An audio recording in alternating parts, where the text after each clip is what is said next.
Okay. السلام علیکم ورحمۃ اللہ وبرکاتہ.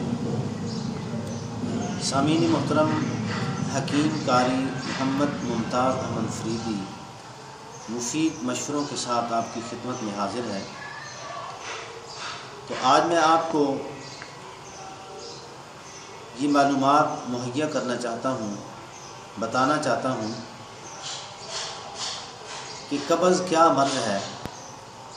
تو آپ نے اکثر اطباء سے، حکماء سے، لوگوں سے سنا ہوگا کہ ایک لفظ ام الامراض بولا جاتا ہے.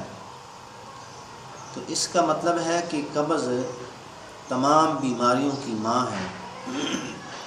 تو یہ بات تو ہمیں سمجھ آ گئی کہ قبض تمام بیماریوں کی ماں ہے. تو اب ہم نے سوچنا یہ ہے کہ قبض کا سبب کیا ہے، اصل میں قبض کہاں سے شروع ہوتی ہے. تو آپ بازار کے اندر جاتے ہیں تو بہت سارے جو پنسار والے ہیں، دکانوں والے ہیں، آپ ان سے گزارش کرتے ہیں کہ جی مجھے قبض ہو گئی ہے. تو وہ آپ کو قبض کی گولیاں دے دیتے ہیں.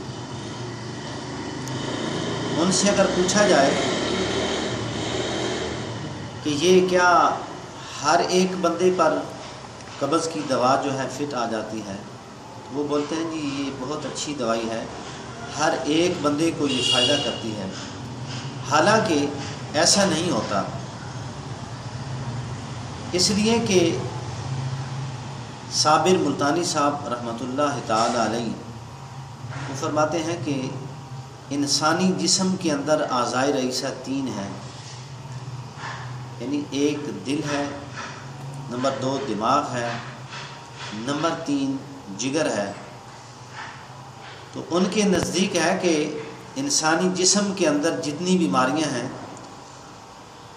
وہ اعضائے رئیسہ کے اندر خرابی پیدا ہو جانے کی وجہ سے پیدا ہوتی ہیں. تو اگر اعضائے رئیسہ کو ٹھیک کر دیا جائے تو انسانی جسم سے بیماریاں جو ہیں دور ہو جاتی ہیں. تو اب ہم سوچتے ہیں کہ اعضائے رئیسہ جو ہیں یہ 3 ہیں، دل ہے، دماغ ہے، جگر ہے. تو ایک مزاج ہے جس کو اطباء عضلاتی کہتے ہیں، نمبر 2 غدی، نمبر 3 اعصابی. تو عضلات